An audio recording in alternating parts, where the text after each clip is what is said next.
อังกฤษเตรียมปลดรัฐกร 10,000 คนจะใช้ AI แทน สามารถประหยัดงบประมาณได้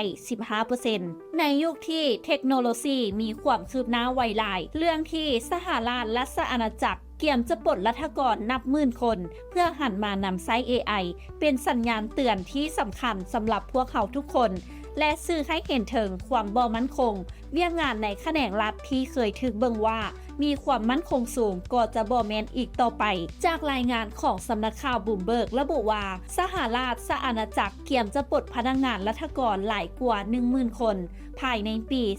2030 และกำลังนำ AI มาใช้เพื่อเพิ่มประสิทธิภาพเช่นการตรวจสอบการโกงภาษีการจัดเก็บข้อมูลและการลดความซ้ำซ้อนในกระบวนการเฮ็ดเวียกซึ่งจะเฮ็ดให้สามารถลดจำนวนรัฐกรลงได้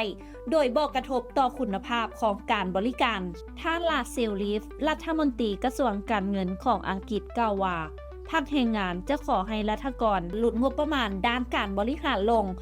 15% คิดเป็นมูลค่า 2 ตื้อปอนด์กรณีนี้เขาเห็นได้ว่าพวกเขาบ่สามารถหลีกเล่นการเปลี่ยนแปลงของโลกได้แต่เขาควรเตรียมตัวเพื่อรับมือกับการเปลี่ยนแปลงเหล่านี้ซึ่งจำเป็นอันดับทำอิฐคือ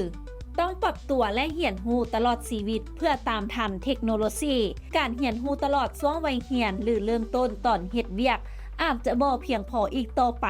สร้างคุณค่าที่แตกต่างจาก AI ในอนาคตที่มีการแข่งขันสูงโอกาสในการเฮ็ดเวียกอาจจะลดลงการมีแผนการที่ดีและการกระจายรายได้จะช่วยให้เราสามารถรับมือกับสถานการณ์ฉุกเฉินได้